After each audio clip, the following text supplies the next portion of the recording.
యేసు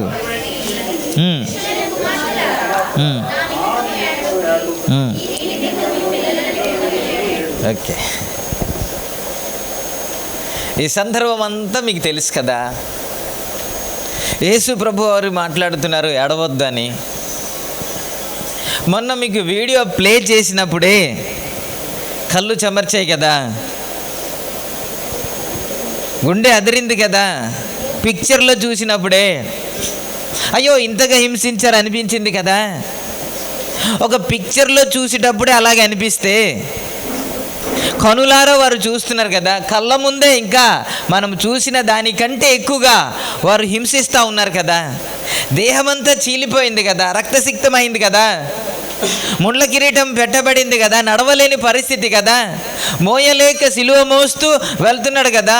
ప్రజలందరూ అది కనులారా చూస్తున్నారు కదా. చూసి ఏడవకుంటే ఎలా ఉంటారు? చూసి కన్నీరు కార్చుకుంటే ఎలా ఉంటారు? చూసి రొమ్ము కొట్టుకోకుండా ఎలా ఉంటారు సార్? అసలు ఉండమన్నా ఉండలేరు కదా. కానీ అలాంటి పరిస్థితిలో కూడా ఇప్పుడు మనం పిక్చర్లో ఏమని చూసుకున్నామంటే పోలీసు వారు వారికి దూరంగా నెట్టేస్తున్నారు అని కదా, దూరంగా నెట్టేస్తున్నారు, జనాలేమో మీద పడుతున్నారు అని మనం చూసాం కదా. ఆ స్థితిలో ఆ స్వరము వారికి వినబడింది అని అంటే ఎంతవరకు వచ్చి ఉంటారు? ఎంతవరకు వచ్చి ఉంటారు? దగ్గరికి వచ్చేస్తుంటారు. ప్రభువుతో మాట్లాడాలని, ప్రభువుని చూడాలని, దగ్గరగా చూడాలని ఎవరంటే స్త్రీలే వచ్చారంట. అలాంటి సందర్భంలో ప్రభువు మాట్లాడుతున్న మాట, నా నిమిత్తం వద్దు. ఎవరి నిమిత్తము? ఎవరి నిమిత్తము? మీ నిమిత్తమును మీ పిల్లల నిమిత్తమును ఏడవండి. యేసయ్య బాధను అనిపించే సమయంలోనే నా కొరకు ఏడవండి అని చెప్పకుండా అప్పుడే మీ కొరకు మీ పిల్లల కొరకు ఏడవండి అని చెప్పాడంటే ఆయన మరణించి సమాధి చేయబడి మూడో దినాన తిరిగి లేచి తండ్రి కుడి పార్శ్వమున కూర్చొని ఉండి మన కొరకు విజ్ఞాపన చేస్తున్నాడు. ఇప్పుడు సిలువలో లేడు సుమా. కాబట్టి ఇప్పుడు మనము ఎంతగా ప్రార్థన, ఎవరి గురించి ప్రార్థన చేయాలి? పిక్చర్ వేసినప్పుడల్లా ఏడవాలా? అది గుర్తు వచ్చినప్పుడల్లా అయ్యో ఇంతగా కొట్టేశారు అని ఏడిస్తే ప్రయోజనమేమీ లేదు. కింద రాస్తూ ఏమన్నాడంటే 30 వచనంలో, మా మీద పడమని పర్వతములతోనూ మమ్మును కప్పమని కొండలతోనూ జనులు చెప్పు సాగుదురు. పచ్చి మ్రాణుకే ఇలాగు చేసిన ఎడలా ఎండిన దానికి ఏమి చేయుదురో అని చెప్పెను అన్నమాట. అంటే భయంకరమైన దినాలు రాబోతున్నాయి. కొండల దగ్గరికి వెళ్ళి, పర్వతముల దగ్గరికి వెళ్ళి మా మీద పడండి, మాకు కప్పండి అని చెప్పే రోజులు రాబోతున్నాయి. కాబట్టి మీరు చేయాల్సింది ఒకటే, నా నిమిత్తము ఏడవద్దయ్యా. ఎవరి నిమిత్తం ఏడవాలి చెప్పండి? ఈరోజు అదే ఒక్క మాట చెబుతాను నేను. ఫస్ట్ మెసేజ్లోనే మనం పశ్చాత్తాపంతో రావాలి, పశ్చాత్తాపంతో ప్రార్థన చెయ్యాలి అని మన గురించి మనం చెప్పుకున్నాం. మరలా అది రిపీట్ చేయకుండా ఈరోజు మీ నిమిత్తం అని పక్కన పెట్టేసి మీ పిల్లల నిమిత్తం ప్రార్థన చెయ్యండి అని.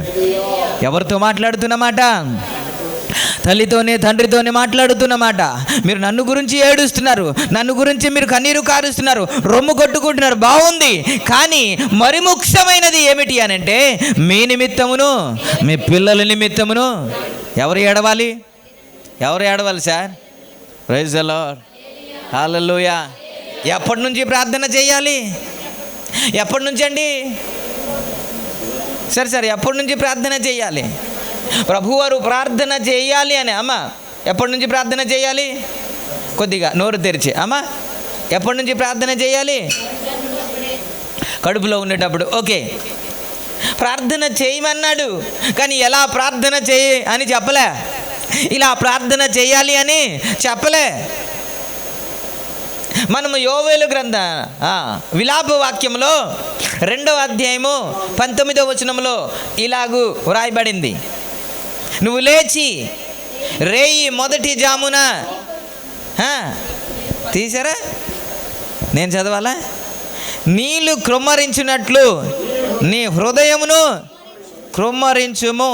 తీసారా? తీస్తే చదవండి. నువ్వు లేచి రేయి మొదటి జామున నీళ్లు కృమ్మరించినట్లు ప్రభు సన్నిధి నీ హృదయమును కృమ్మరించుము. నీ పశువుల ప్రాణము కొరకు నీ చేతులను ఆయన తట్టు ఎత్తుము. ఎలా ప్రార్థన చేయాలంట?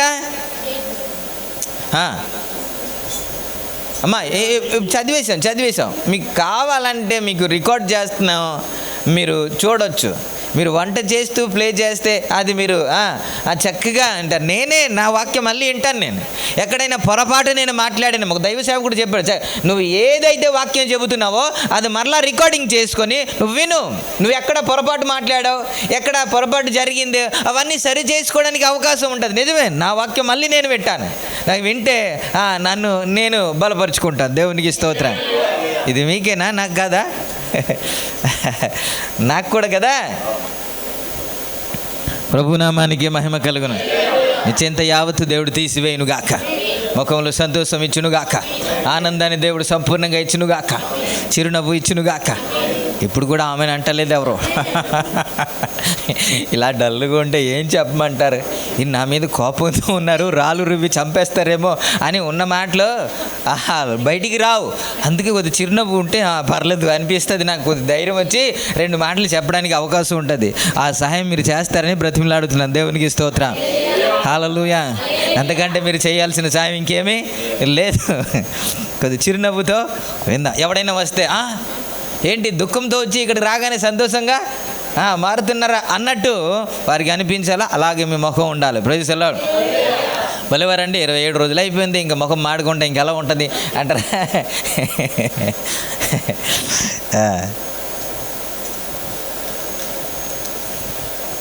ఎలా ప్రార్థన చేయాలంటే నీళ్లు కృమ్మరించినట్లు అన్నాడు. మీరు ఈ మాట వదిలేస్తున్నారు, చివరి మాట పట్టుకుంటున్నాడు, చేతులు ఎత్తమన్నాడు. నిజమే, కానీ ఫస్ట్ నుంచి మనం వెళ్ళాలి కదా. ఎలాగంట? నీళ్లు కృమ్మరించినట్లు ప్రభు సన్నిధిలో నీ హృదయమును కృమ్మరించి నీ పసిపిల్లల కొరకు ప్రార్థన చేయమన్నాడు. ఏం చేయమన్నాడు? ఏం చేయమన్నాడు? ప్రార్థన చేయమన్నాడు. ఎప్పుడు? అదే తెలుసులండి, నేను చదివాను. మన భాషలో మనం మాట్లాడుకుందాం. అది ఎప్పుడు? ఉదయం 6 గంటలకి ప్రేయర్ చేయమన్నాడు. అంతేనా? సాయంత్రం 3 గంటలకి ఏమండి? సాయంత్రం 6 గంటలకి, తెల్లవారు 3 గంటలకి అండి. చెప్పండి సార్. తెల్లవారు 3 గంటలకి అమ్మా, తెల్లవారి 3 గంటలకి అమ్మా. ఇలా మాట్లాడతారేంటండి? ఒకలేమో 3 అంటారు, ఒకలేమో 6 అంటారు, ఒకలేమో 4 అంటారే. అదేంటి సార్? నాకే కన్ఫ్యూజ్ చేసేస్తున్నారు. ఇప్పుడు ఏం చెప్పాలో నాకే అర్థం అవ్వట్లేదు. యేసు రక్తమే చేయండి. మంచి వాళ్ళందరూ స్తోత్రం చెప్తా గట్టిగా, కొద్దిగా ఓపిక తెచ్చుకొని. సో ఈ కాలేబు గారు అంటున్నారు ఎంతండి? రేమాని తెలుసులేండి. టైం అండి 3 గంటలకి, ఉదయం 3 గంటలకి అంటున్నారు. సాయంత్రం 6 గంటలకి అంటే గ్లోరీ అంటున్నారు. అమ్మా నువ్వేమో సాయంత్రం 6 ఏం అనలేదంట. అమ్మ మీరు తెల్లవారు 3 అమ్మ మీరు నవ్వుతుంది అంటే నవ్వే దాని ఆన్సర్. దేవునికి స్తోత్రం. అమ్మ బాను తెల్లవారు 3 అమ్మా. కర్రలేమన్నా ఉందా? ఏం లేదా? చెత్తరివ్వ కానీ ఏదైనా దాన్ని పట్టుకొని కొట్టేసేవారండి చిన్నప్పుడు. ఇంగ్లీష్ సార్ నవీన్ అని సార్ ఉండేవారు. ఆయన ఎప్పుడు నవ్వరు. ఆయన వస్తే బాధేయడం తప్ప ఇంకొకటి ఏంది. ఆ క్లాస్లో ఆయన వస్తే ఇంకా ఏ మాటలు ఇంకా ఉండవు. దేవునికి స్తోత్రం. ఓపిక తెచ్చుకొని ఎంత ఓపిక ఉంటే అంత ఓపికతో కొడతాడు. అలా కొట్టాలని ఉంది కానీ మళ్ళీ చర్చికి రారేమో అని భయం.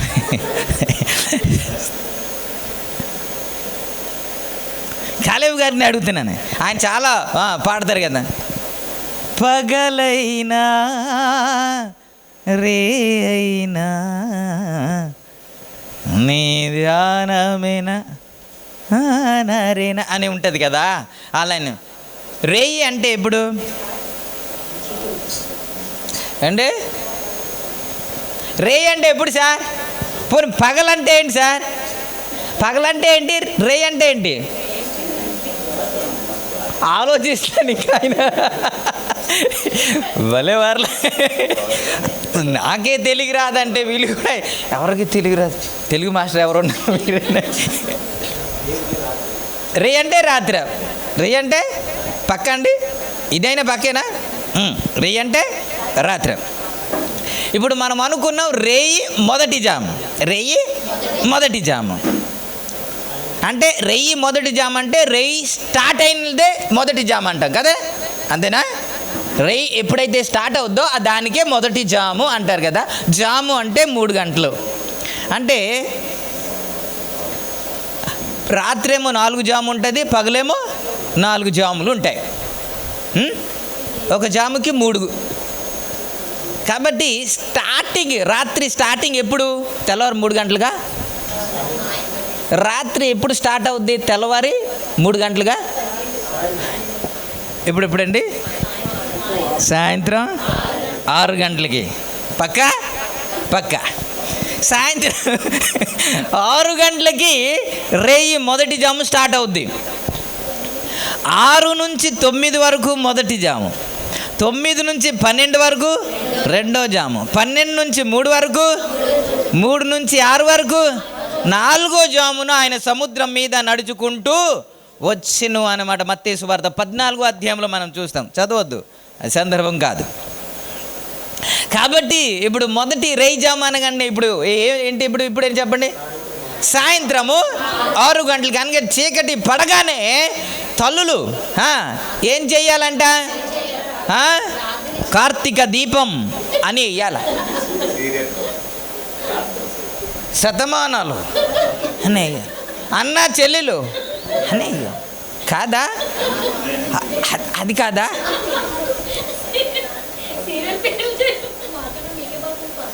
బాగా తెలుసా? పోనీ స్టార్ టీవీ, పోనీ ఫ్యాషన్ టీవీ. సాయంత్రం అవగానే ఏం చేస్తున్నారు అనేది మీకు ఇప్పుడు గుర్తొచ్చి ఉంటుంది కదా.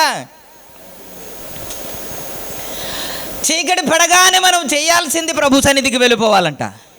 తల్లిదండ్రులారా, మనకి ఒక బాధ్యత ఇవ్వబడింది. ఏమిటి అంటే, మీరు అనుకుంటున్నారు నేను తల్లిని పిల్లల్ని బాగానే నేర్పించేస్తున్నాం, వాక్యము నేర్పించేస్తున్నాం, పాటలు నేర్పించేస్తున్నాం అని అనుకుంటున్నాం. మీరు నేర్పించినా వారు పాడైపోతారు, మీరు నేర్పించినా పాడైపోతారు వాళ్ళు. నేను ఒక మాట చెప్పనా? ఏలీ యాజకుడు, ప్రధాన యాజకుడైన 2 కుమారులు వారు పాడైపోయారా లేదా? పాడైపోయారండి. వారు దేవుని దృష్టికి వ్యతిరేకంగా, ఇక్కడికి వచ్చేయండి అమ్మ, ఖాళీగా ఉంది, వ్యతిరేకంగా జీవిస్తున్నారు. సమూయేలు 2వ అధ్యాయం 24వ వచనంలో ఆయన మాట్లాడుతున్నాడు, తండ్రి ఏలీ, ఇది మంచిది కాదయ్యా, మీరు ఇలా జీవిస్తున్నారని వినబడింది కదా, ఇది మంచిది కాదు. మొదటి సమూయేలు 2వ అధ్యాయము, నా కుమారులారా ఇలాగ చేయవద్దు, మంచిది కాదు, యెహోవా జనులను మీరు అతిక్రమింప చేయుచున్నారు అనే పదమును మనము చదువుతున్నాం. అంటే తండ్రిగా చెబుతున్నాడండి, తండ్రిగా ఇలా చేయొద్దు, ఇలాగా ఉండొద్దు, ఇలా చేయి, ఇలా ప్రార్థన చేయి, ఇలా మంచిగా ఉండు, అబద్ధం ఆడొద్దు, దొంగతనము చెయ్యవద్దు, ప్రతిదీ నేర్పిస్తున్నారు. మీకులాగే, దేవునికి స్తోత్రం, ఎవరిలాగా? మీకులాగే నేర్పిస్తున్నారు. మీరు అనుకుంటున్నారు మా వాడు సండే స్కూల్లో భలే పాడతాడండి, వాడు స్పెషల్ సాంగ్ భలే పాడతాడని అని ఫీల్ అయిపోతున్నారు. స్పెషల్ సాంగ్ పాడుతున్నాడు కాబట్టే నేర్చేసుకున్నాడా?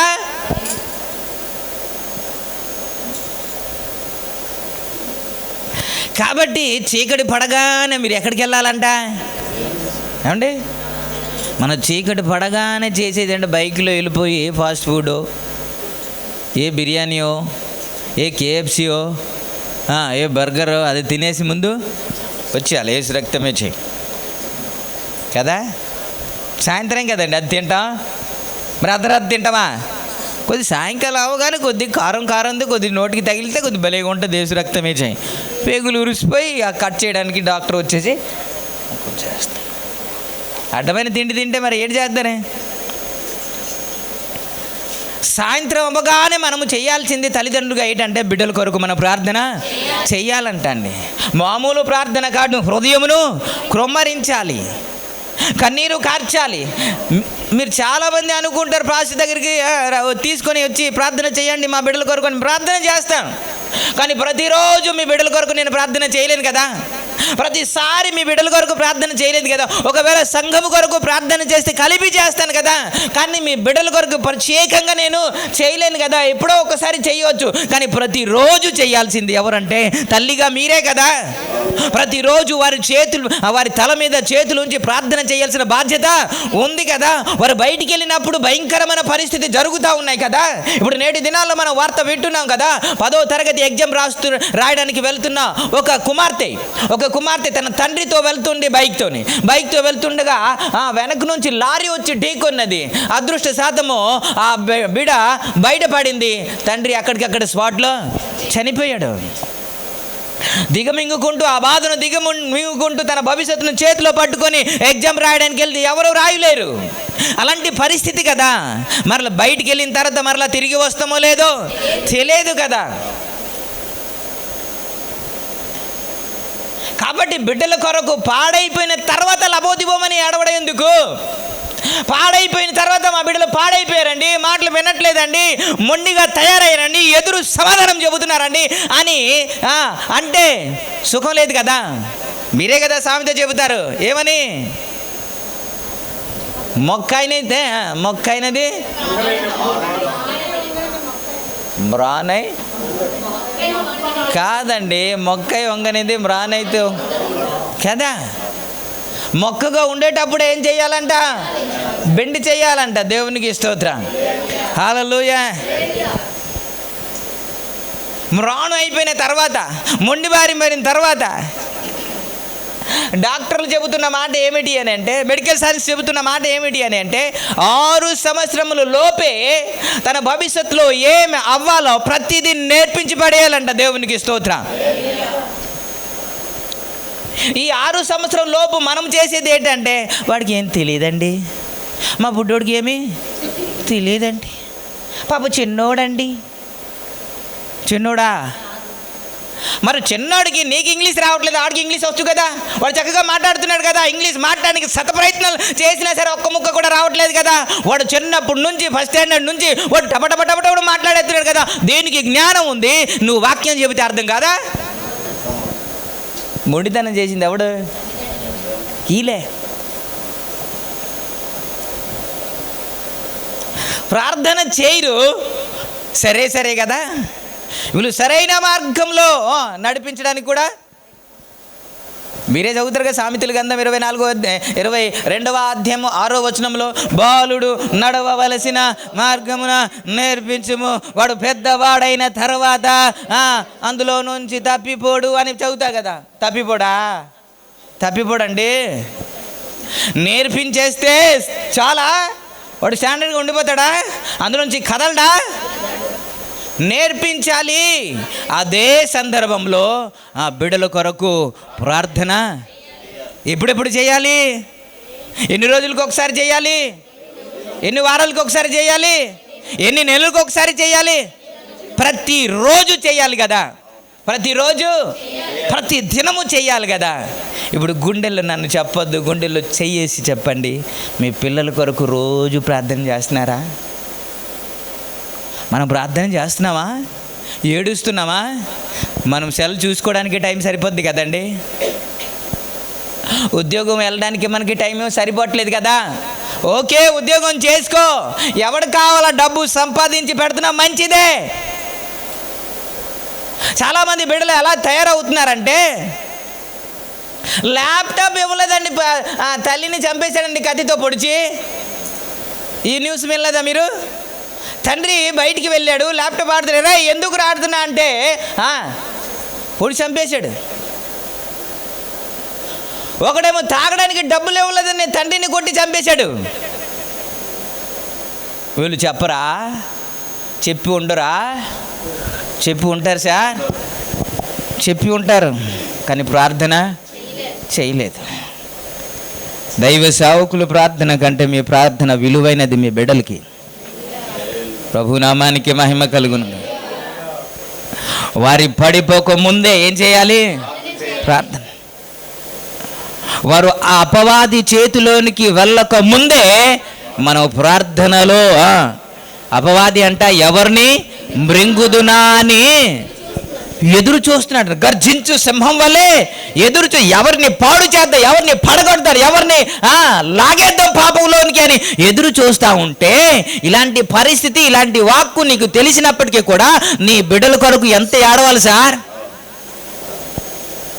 డబ్బులు సమకూరుస్తున్నావు నిజమే, ఆత్మీయత బాగలేకపోతే వాడిని చూసి భయపెడుతూ ఉండాలి కదా. కొంతమంది ఇప్పుడు ఎలాగంటే బిడ్డలు ఏం చెబితే అదే స్టీరింగ్ అంతా అక్కడ ఉంటుంది. వీళ్ళు చెబితే ఏమి సెట్ అవ్వదు. వాళ్ళు చెబితేనే వాళ్ళు ఏం కోరుకుంటే ఇప్పుడు స్టీరింగ్ ఎక్కడికి వెళ్ళిపోయింది?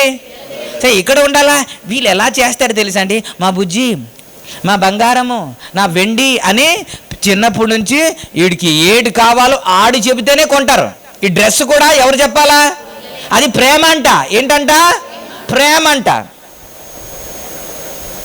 అది తప్పు అంటున్నారా?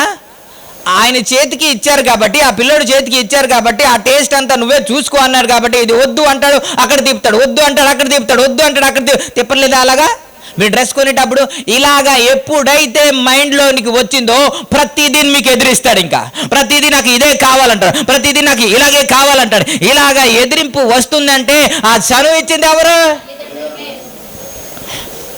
ఆడికి ఏ తిండి కావాలా, ఎలాగా ఏ స్కూల్లో అయితే బాగుంటుందో నీకు తెలుసు కదా. ఎప్పుడైనా సరే నాకు ఆ స్కూల్లో చదువుతానని అడిగాడా? అడుగుతాడా? పోనీ నీవే తెలుసుకొని ఆ స్కూల్ అయితే బాగుంటుందని వేసావు కదా. పోనీ డ్రెస్ విషయంలో నీకు రాదా? నీకు సెలెక్టింగ్ రాదా? ఆన్నే అప్పచెప్పేసి నా ఇష్టం అన్నట్టు చేసి తర్వాత వాడు తిరగబడుతూ ఉంటే నువ్వు ఎన్నిసారి కొట్టినా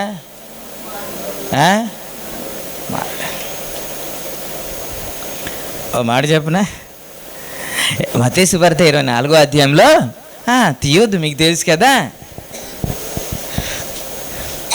ఒలీవ కొండ మీద కూర్చునేటప్పుడు శిష్యులు వచ్చి అడుగుతున్నారు, అయ్యా నీ రాకడకు ఈ యుగ సమాప్తికి అసలు ఏంటి సూచన అని అంటే, యేసు ప్రభు వారు చెప్పిన మాటలు మీ తెలుసు కదా.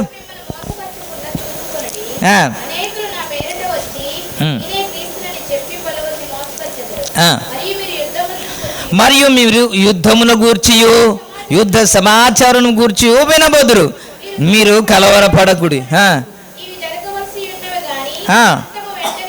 జనము మీదికి జనము, రాజ్యం మీదికి రాజ్యము లేచును, అక్కడక్కడ కరువులు భూకంపాలు కలుగును, ఇవన్నీ వేదనకు ప్రారంభం. ఓకే యుగ సమాప్తి అంటే దేవుని రాకడ రాబోతుంది అని సూచన ఇది కదా. సూచన అంటే ఇంకో పర్యాపదం ఏంటి? ఆనవాలు. ఆనవాలు. ఈరోజు వర్షం వస్తుంది అనడానికి మనకి ఏది సూచన? కొద్ది మబ్బు చేయాలి, చల్లటి గాలి వేస్తూ ఉండాలి, అలా వేస్తూ ఉంటే ఈరోజు ఖచ్చితంగా వర్షం వస్తుంది, మనకి అది సూచన. ఇప్పుడు రాకడ కూడా దేవుడు సూచన ఇచ్చాడు. ఇవి ఎందుకు చెప్తున్నాను అని అంటే, మీ ఓడు ఆయన చేతికి వెళ్ళిపోయాడు అనడానికి సూచన తెలియట్లేదు. వాడు తిరగబడుతూ ఉంటే, వాడు నేను గద్దిస్తూ ఉంటే, వాడు నీ మాట వినకుండా ఉంటే ఈ సూచన మీకు తెలియట్లేదు. వాడు వాడి చేతికి వెళ్ళిపోయాడని పరిశుద్ధాత్మ దేవుడు లోబడతాడు కదా. పరిశుద్ధాత్మ దేవుడు లోబడే తత్వం కలిగి ఉంటాడు కదా. లోబడే తత్వం ఇస్తాడు. వ్యతిరేకించే తత్వము ఎవరిది? అపవాదిని. వ్యతిరేకిస్తున్నాడు అని అంటే, గద్దిస్తున్నాడు అని అంటే, ధిక్కరిస్తున్నాడు అని అంటే ఎవడ హ్యాండ్ ఓవర్లో ఉన్నట్టు?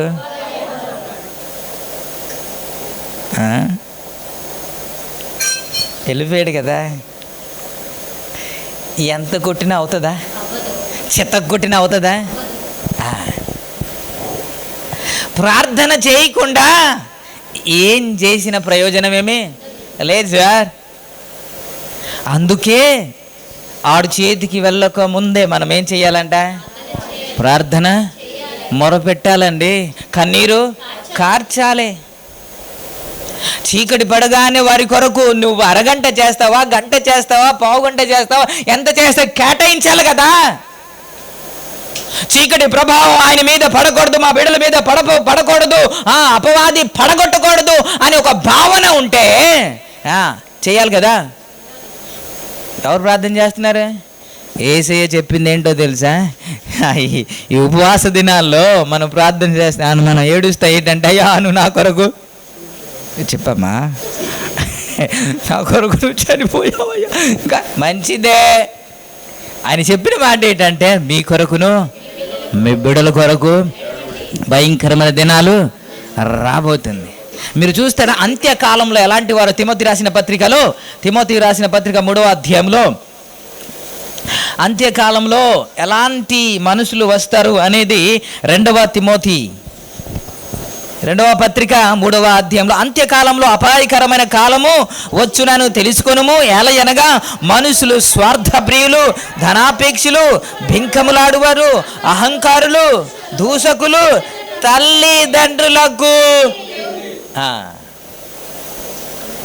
ఇలాంటి పరిస్థితి జరగబోతుంది.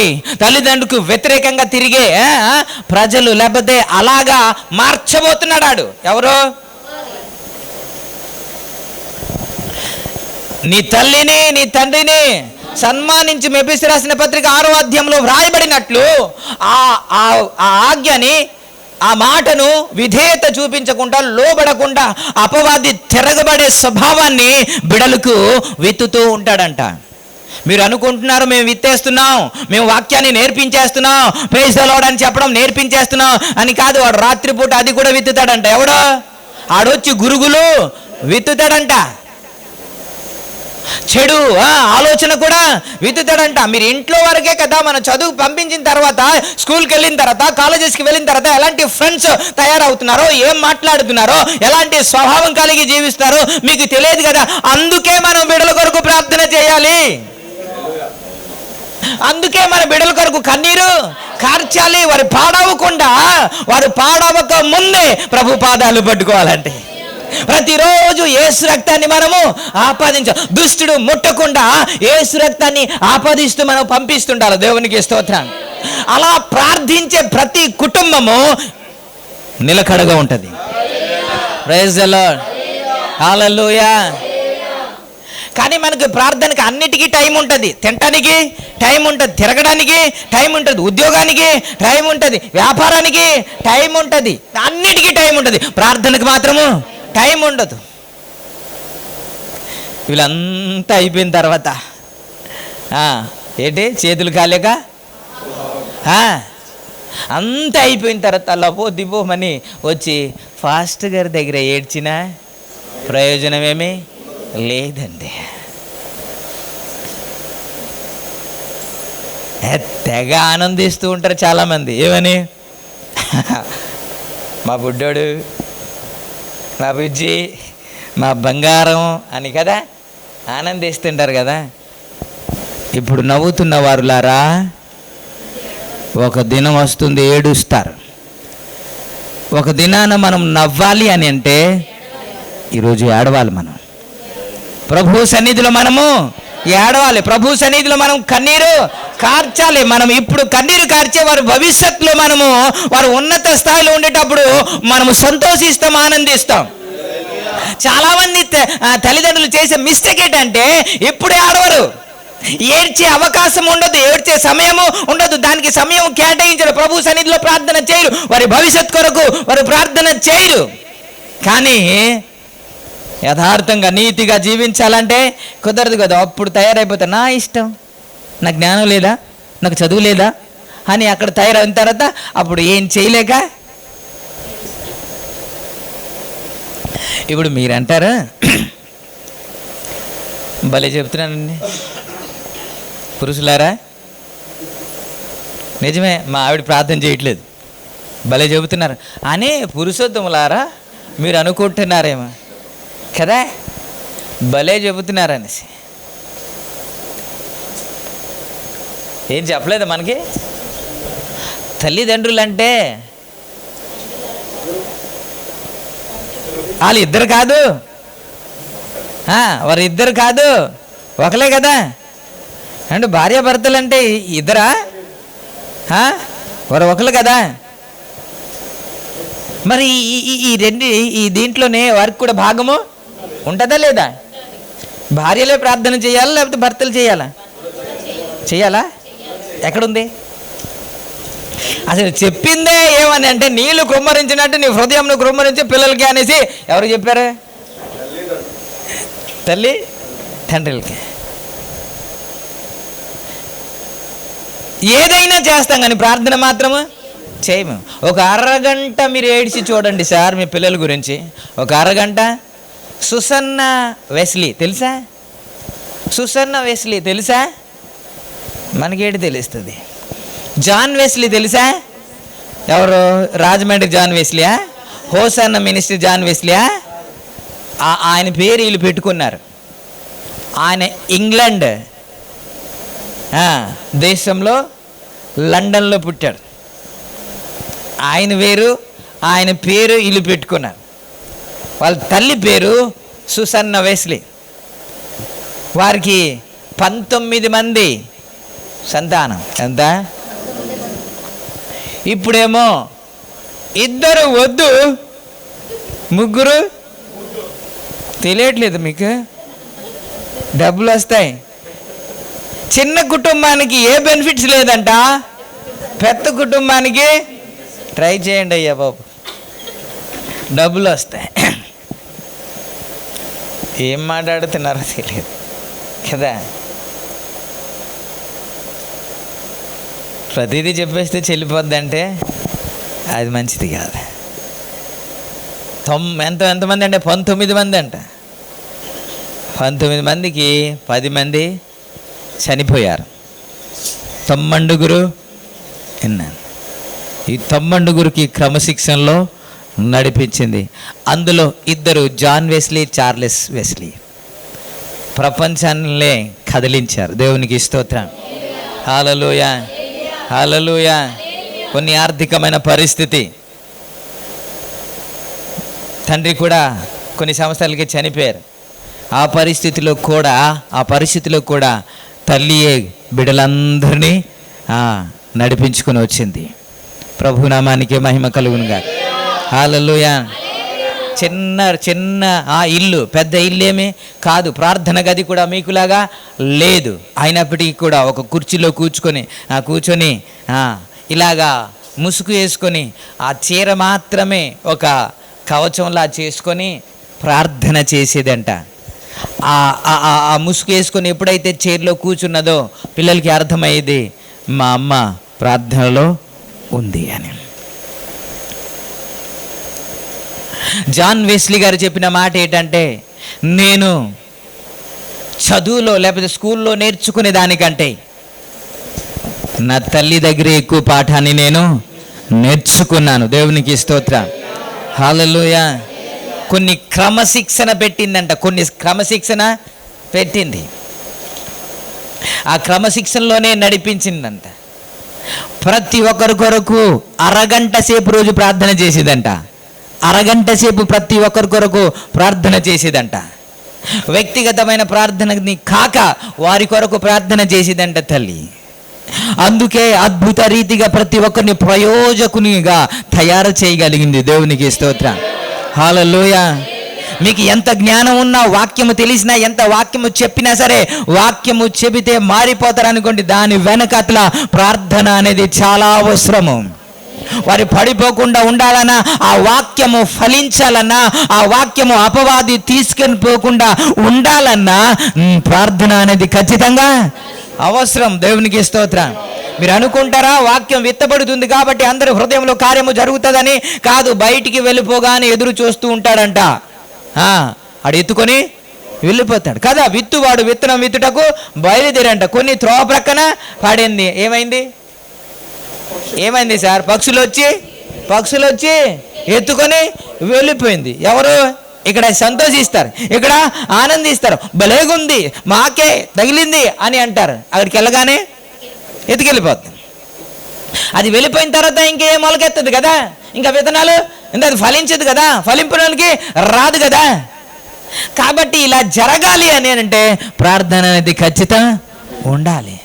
మన ప్రార్థన చాలా అవసరం సార్. అందుకే యేసు ప్రభు వారు మాట్లాడిన, నా కొరకు ప్రార్థన చేయొద్దు, మీ పిల్లల కొరకు ప్రార్థన చేయండి. మామూలు ప్రార్థన కాదు, చిన్న చిన్న ప్రార్థన కాదు. ఇప్పుడు గ్రూప్లో ఎలాగైతే ప్రార్థన చేస్తున్నా ఆ ప్రార్థన కాదు. హృదయము క్రొమ్మరించాలి.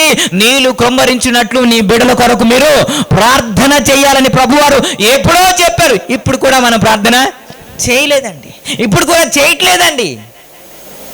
నేను ఇప్పుడు కూడా చెబుతున్నాను, ఏ దైవ సేవకుడు ప్రత్యేకంగా చిన్న ప్రార్థన చేస్తాడు కానీ ప్రతిరోజు నీ బిడ్డల కొరకు, మీ బిడ్డల కొరకు ప్రార్థన చేయడు. మీరే వారు పడిపోకుండా ఉండాలంటే మీరే ప్రార్థన. ఇంకో మాట చెప్పి నేను ముగించడానికి ట్రై చేస్తాను. ఆదికాండము 2వ అధ్యాయము 15వ వచనంలో ఈ విధంగా ఉంది. ఆదికాండము 2వ అధ్యాయము 15వ వచనం. మరియు దేవుడైన యెహోవా నరుని తీసుకొని ఏదెను తోటను సేద్యపరచుటకును. ఓకే, తల ఎత్తుదాం. చదివేశాడు, ఇప్పుడు చదివేశారు ఆయన. గుమ్మంలారా మీ తలలు ఇప్పుడు చదివేశాం కదా. ఇది ఇప్పుడు నేనే నరుని తీసుకొచ్చి ఎక్కడ పెట్టాడంట? కొద్దిగా మాట్లాడదాం.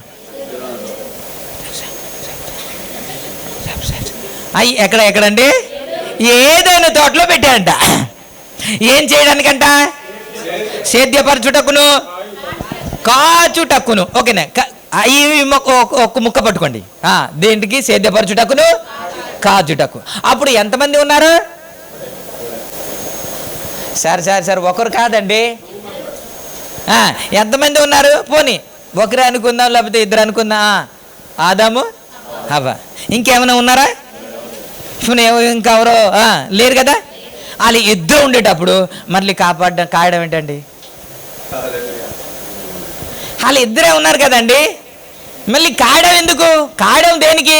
ఎవడో తీసుకెళ్ళిపోకుండా కాయాలి. ఆ కాయ తీసుకెళ్లకుండా, ఆ ఫలాన్ని తీసుకెళ్లకుండా, అదే కదా కాయడం అంటే. అదే కదా, ఇంకేమైనా పదం ఉందా? అదే కదా. మరి ఇంకా ఎవరూ లేనప్పుడు కాయడం దేనికి? నాకు తెలియక అడుగుతున్నాను, మీరు ఆన్సర్ చెప్తారేమో అనేసి. ఎవరు లేరు, వాళ్ళిద్దరే ఉన్నారు. ఇప్పుడు దేవుడు అంట ఆ తోటలో పెట్టాడంట. దేనికి? సేద్యపరచుటకును కాయుటకు పెట్టాడంట. అది ఎందుకు కాయాలా అంటాను నేను. ఇది ఇందాకేమో స్త్రీమూర్తులకి చెప్పాం కదా, ఇప్పుడేమో పురుషోత్తం. సార్ ఎందుకని? ఎవరున్నారంట? అపవాది ఉన్నాడంట. అపవాది నిజానికి భౌతికంగానే మాట్లాడుతున్నాడు అక్కడ కదా. భౌతికంగానే మాట్లాడుతున్నాడు. నేను ఇప్పుడు చెప్తాను. తోట అంటే ఒక చెట్టు అంటే తోట అంటామా? అవునండి. ఒకటి కంటే ఎక్కువ అంటే ఉంటేనే తోట అంటాం. సరే, ఒక వ్యక్తి యవనస్తుడు ఉన్నాడు అనుకో, కుటుంబం అంటామా? ఆ ఇద్దరు అయితేనే, లేకపోతే అందులో ఇంకో బుడ్డడు వస్తేనే కుటుంబం అంటాం కదా. ఈ కుటుంబాన్ని, తోట అనే కుటుంబాన్ని కాయడానికి ఎవరిని పెట్టాడంట? ఇప్పుడు చెప్పండి, ఎవరిని? సౌండ్ రావట్లేదు. బుజ్జిని పెట్టారండి. ఆదామును పెట్టాడంట. అంటే ఆ శ్రేష్టమైన ఫలాన్ని దొంగలించకుండా చూడవలసిన బాధ్యత ఎవరిది? ఈ కుటుంబంలో కూడా కుటుంబం అనే తోటలో కూడా పురుషుల్ని దేవుడు ఎందుకు పెట్టాడు అని అంటే మీ పిల్లల జీవితంలో, మీ కుటుంబంలో విలువైన శ్రేష్టమైన ఫలాన్ని దొంగిలించడానికి గలతీ రాసిన పత్రిక 5వ అధ్యాయంలో వ్రాయబడినట్టు 19వ వచనం నుంచి వ్రాయబడినట్టు ఆ విలువైన ఫలాన్ని అపవాది దొంగలించకుండా కాపాడవలసిన బాధ్యత ఎవరిది? స్తోత్రం. మీరు అనట్లేదు ఎవరిదంట? దొంగలించబడిన తర్వాత, దొంగతనం చేసి వెళ్ళిపోయిన తర్వాత మీరు చూస్తారు కదా, ఒకడేమో యెరూషలేము నుండి ఎరుకోకు దిగిపోయి వెళ్ళిపోతున్న సందర్భంలో దొంగల చేతిలో చిక్కాడని ఆ దొంగలు చేసిందంటే కొర ప్రాణంతో కొట్టి వారి వస్త్రాన్ని దోచుకున్నాడంట. ఏం దోచుకున్నారు? వస్త్రాన్ని, రక్షణ వస్త్రాన్ని దోచుకోవడానికి వాడు రెడీగా ఉన్నాడు. దేవునికి స్తోత్రం. నువ్వు ఎప్పుడు చర్చి నుండి బయటకు వస్తావా? ఎప్పుడు సహవాసం నుంచి బయటకు వస్తావా? ఎప్పుడు ఆత్మీయత నుంచి బయటకు వస్తావా? పరిశుద్ధుల నుంచి బయటకు వస్తావా అని అపవాది ఎదురు చూస్తున్నాడు, ఎప్పుడైనా దోచేసుకుందామని. అది దోచుకొనబడకుండా, అది దొంగతనం కాకుండా ఎవరు కాపాడాలంట? రెడ్డి గారంట. ఉషా గారు భలేగా చేస్తున్నారు. Praise the Lord. ఎస్. ఎవరు? ప్రార్థన చేయరు. పురుషోత్తములారా, ప్రార్థన అయితే మనం చేయము, కానీ కొడితే అయిపోద్దా? బెత్తమ్మతో కొడితే అయిపోద్దా? వాడు మారు మనసు పొందుతాడా? నువ్వు ప్రార్థనే ఈరోజు చేయలేదు కదా, ఎప్పుడు డ్యూటీ డ్యూటీ డ్యూటీ అని ఉద్యోగం అని రాత్రి పగలు తిరుగుతున్నావు, కానీ నీ బిడ్డల భవిష్యత్తు గురించి ఎప్పుడు ఎన్నడూ ఆలోచించలేదు కదా, ఎప్పుడు ప్రార్థన చేయలేదు కదా. అయ్యో, విలువైన ఆత్మీయ జీవితాన్ని దొంగలించబడకూడదు. ఆ దొంగడు ఉన్నాడు, వాడు దొంగతనం చేయడానికి, హత్య చేయడానికి, నాశనము చేయడానికి వాడు వస్తున్నాడు. కాబట్టి నా బిడ్డల భవిష్యత్తు దొంగలించబడకుండా ఉండాలి అని అంటే నేనే కాయాలి అనేది స్పృహ లేదు కదా. ఎలా కాయాలి? ప్రార్థనలో. Praise the Lord. Hallelujah. Hallelujah. So దేవుడికి ఇచ్చిన బాధ్యత, ఇద్దరికి దేవుడు ఇచ్చిన బాధ్యత ఏంటంటే ఇద్దరు కుటుంబం కొరకు ప్రార్థన చెయ్యాలి, కన్నీరు కార్చాలి, అపవాది చొరబడకుండా చూసుకోవాల్సిన బాధ్యత అది మనదే కదా. అంతా అయిపోయిన తర్వాత లవోదివమని ఏడ్చినా సరే ప్రయోజనమేమీ లేదు కదా. ముందే ఏమి కాకుండా ముందే మనము ప్రార్థనలో వారిని కాపాడుకోవాలి. Praise the Lord. హల్లెలూయా. ఇంతకు ముందే అడిగితే మీరేమన్నారంటే ఎప్పటి నుంచి ప్రార్థన చేయాలంటే కడుపులో ఉండగానే. నిజమే? చేస్తున్నారా? చేశారా? లేదా? కడుపులో ఉండేటప్పుడు చేసి ఉంటారు. సుఖమైన ప్రసవం కావాలని ఎంతోమంది దగ్గరికి ప్రార్థన ఆడు పుట్టిన తర్వాత ఆ ప్రార్థనే మానేస్తాం కదా, సావాసానికే రాం కదా, చర్చికే రాం కదా. ఎందుకంటే ఈడు ఏడుస్తున్నాడండి, ఈడు అసలు ఉండట్లేదండి, మా బుడ్డోడు అస్సలు ఉండట్లేదు, అందుకే కదా రాం. ఇక్కడికే రాకపోతే ఇంకేం ప్రార్థన చేస్తాం? ఖచ్చితంగా చెబుతున్నాను, మీరు ఎవ్వరూ ప్రార్థన చేయట్లేదు. మనం ఖచ్చితంగా ప్రార్థన చెయ్యాలి. యేసు ప్రభువారు ఆ రోజు పలికిన మాట ఎంత శ్రేష్టమైనది మీరు చూడండి. మీరు నా కొరకు ఏడవండి. ఎవరి కొరకు? మీ బిడ్డల కొరకు ఏడవండి. నీ బిడ్డల కొరకు మీరు ఏడవండి, మీరు కన్నీరు కార్చండి, ఇంకా సాధ్యమైతే ఉపవాసం ఉండి ప్రార్థన చేయండి అని ప్రభువారు చెప్పిన మాట. Praise the Lord. ప్రభునామానికే మహిమ కలుగును గాక. ఇంతవరకు ప్రభు సన్ని మీరు ఒకవేళ ప్రార్థన చేసి ఉంటే 1 రోజు, 2 రోజులు, 3వ రోజు, కానీ డైలీ ఎలాగంటే కొంతమంది ఇలా తింటూ ఉంటారు. ఒకరోజు ఫుల్గా వండేసి ఆ ఫ్రిడ్జ్లో పెట్టి మళ్ళీ రేపు తీసి వేడి చేసి తిని మళ్ళీ. ఇదెందుకు చెప్పానన్నా, ఒకరోజు ప్రార్థన చేస్తే చాలు, నెల రోజులకి సరిపోద్ది అనే టైప్ మనం కదా. తిండి అలా తినొచ్చు, కానీ ప్రార్థన మాత్రం ఏనాటిది ఆనాటిగే కదమ్మా.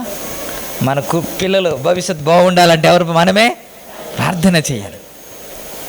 మనం ప్రార్థన చేయకుండా మనము చేసే అంత, లేకపోతే పిల్లల గురించి మనకు తెలిసినంత ఎవరికి తెలుసు? ఎవరికి? విడివిడిగా వివరంగా ప్రార్థన చేయగలిగిన సత్తా ఎవరికి ఉంది?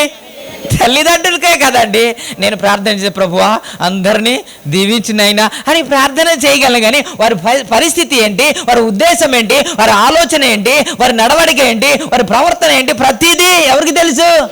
ప్రభు సన్నిధిలో ఇవన్నీ వివరంగా ప్రార్థన చేస్తే 5 నిమిషాలు కాదండి, గంటల తరబడి మనం ప్రార్థన చేయగలం. హల్లెలూయా, హల్లెలూయా. హన్న ఏమో చక్కగా పెంచేయగలిగిందండి, ఇలా నేర్పించేసిందండి అని చెప్పుకుంటాం హన్న గురించి. కానీ హన్న ఎంత ప్రార్థన చేసిందే, గొప్ప ప్రార్థన పరురాలు కదండి హన్న. దేవుని సన్నిధికి వచ్చి కన్నీరు కారుస్తూ మూలుగుతో ప్రార్థన చేసే అనుభవం ఉంది కదండి హన్నకి. బిడ్డలు లేనప్పుడే ప్రార్థన చేయగలిగితే బిడ్డ పుట్టిన తర్వాత ఎంతగా ప్రార్థన చేసిందో దేవునికి స్తోత్రం. హల్లెలూయా. అందుకే సమూయేలు గొప్పగా వాడబడ్డాడు. సమూయేలు కంటే గొప్ప ప్రవక్త ఇంకెవరో లేరని. ఆయన న్యాయాధిపతిగా చేశాడు, యాజకుడుగా చేశాడు, ప్రవక్తగా చేశాడు. అన్ని పరిచర్య ఒకే వ్యక్తి చేయగలిగాడంటే రాజుగా కూడా ఎలా పరిపాలన అందించాలి ఇవన్నీ బోధించిన వ్యక్తి ఎవరు అని అంటే సమూయేలు మాత్రమే. హల్లెలూయా. చిన్నప్పటి నుంచి వృద్ధాప్యం చనిపోయే వరకు ఎవరి దగ్గరైనా ఏ లంచము తీసుకోకుండా యథార్థంగా ప్రవర్తించి పరిపాలన అందించిన, సేవను అందించిన వ్యక్తి ఎవరైనా ఉన్నారా అంటే ఒక సమూయేలు గురించి కూడా మనం చెప్పొచ్చు కదా. స్తోత్రం. ఇలా అతను జీవించడానికి, అతని జీవిత కాలం అంతా దేవుని సన్నిధిలో యథార్థంగా జీవించడానికి దానికి కారణం ఎవరు అంటే తల్లియే. Praise the lord. మీరు వద్దన్నా చెబుతారు, మీరు వద్దన్నా నేర్పిస్తారు, కానీ ఏం చేయరు అంటే ప్రార్థన చేయరు. అందుకే చెప్పడం మాత్రమే కాదు, ఏం చేయాలి? ప్రార్థన చెయ్యాలి. సువార్త చెప్పడం మాత్రమే కాదు, సువార్త వెనకాతల ఏముండాలి తెలుసా? ప్రార్థన ఉండాలి. వారి జీవితంలో 10 రోజులు ఉపవాస ప్రార్థన చేసిన తర్వాత సువార్త ప్రకటించాడు పేతురు. లేచి అద్భుతాలు జరిగింది. Praise the lord. 40 దినాల మేడకెక్కేశారు. 50 దినాల పరిశుద్ధాత్మ దేవుడు వారి మీదకి దిగి వచ్చాడు. ఈ 10 రోజులు ఉపవాస ప్రార్థనలో ఏక మనసుతో ఎడతెగక ప్రార్థనలో గడిపారు. 50వ రోజు లేచి మాట్లాడుతుంటే సింపుల్గా మాట్లాడుతున్నాడు, సింపుల్గా చెప్పాడు, మీరు జీవాధిపతిని చంపారు, దేవుడు ఆయనను మృతుల నుండి లేపాడు అని చిన్న చిన్న మాటలు చెప్పినప్పటికీ కూడా వారి గుండె కరిగిపోయిందంట, హృదయం కరిగిపోయిందంట, కఠిన హృదయం మారిపోయిందంట. వారు చెబుతున్న మాట 2వ అధ్యాయము 33, 37, 38 వచనం నుండి అపొస్తలుల కార్యములో మనం చూసుకుంటే, అయ్యలారా మేము ఏమి చేయాలి అని వారు అడుగుతున్నారు. అడుగుతుంటే 38వ వచనంలో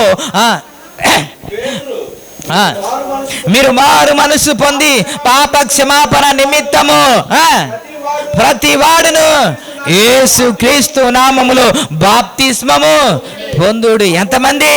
3000 మంది రక్షించబడ్డాడంట. దేవునికి స్తోత్రం. హల్లెలూయా. నేనంటాను దీని అంతటికి కారణం ఏంటంటే ప్రార్థనే. హల్లెలూయా. ప్రార్థన పరుడు ప్రపంచాన్ని షేక్ చేస్తాడు. Praise the Lord. హల్లెలూయా. రాజుని సహితం కదిలించగలిగిన వాడు ఎవరు అని అంటే శద్రక్, మేషక్, అబేద్నెగో. రాజుని సహితం హృదయాన్ని కరిగించగలిగింది ఏమంటే దానియేలు. దేవునికి స్తోత్రం. రాజు మనసు మారిపోయి మరణ శాసనము జీవముగా మారిపోయేటట్టు చేసింది ఏమిటి అంటే ఉపవాస ప్రార్థన. ఎస్తేరు జీవితం. Praise the Lord. ఏది విలువైనదో, ఏది మమ్మల్ని కాపాడుతుందో, ఏది బిడ్డలను సంరక్షిస్తుందో అది పక్కన పెట్టి మేము వాక్యం నేర్పించేస్తున్నాంగా, మనం పాటలు స్తుతి ఆరాధన ఉపర్జాతీయే నేర్పించేసాను, భలే పాడుతున్నారు అని ఖుషి అయిపోతున్నారు. కానీ తిరగబడ్డం స్టార్ట్ అయిపోయిందిగా, తిరగబడుతున్నారుగా.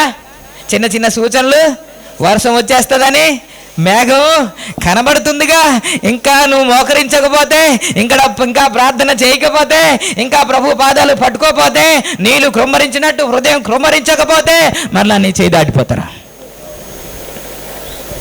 కాబట్టి ఈరోజు నుంచి ఒక తీర్మానంలోనికి వద్దా. ప్రభువారు ఆనాడు చెప్పిన మాట, నా కొరకు ఏడవద్దు, మీ బిడ్డల కొరకు ఏడవండి. భయంకరమైన దినాలు రాబోతున్నాయి.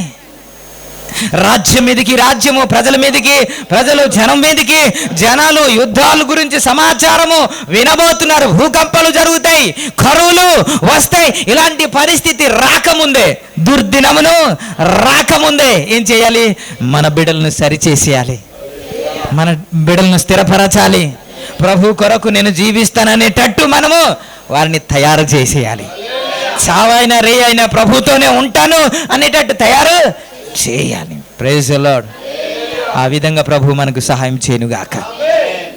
ప్రభు ఈ మాటలు ఆశీర్వదించునుగాక.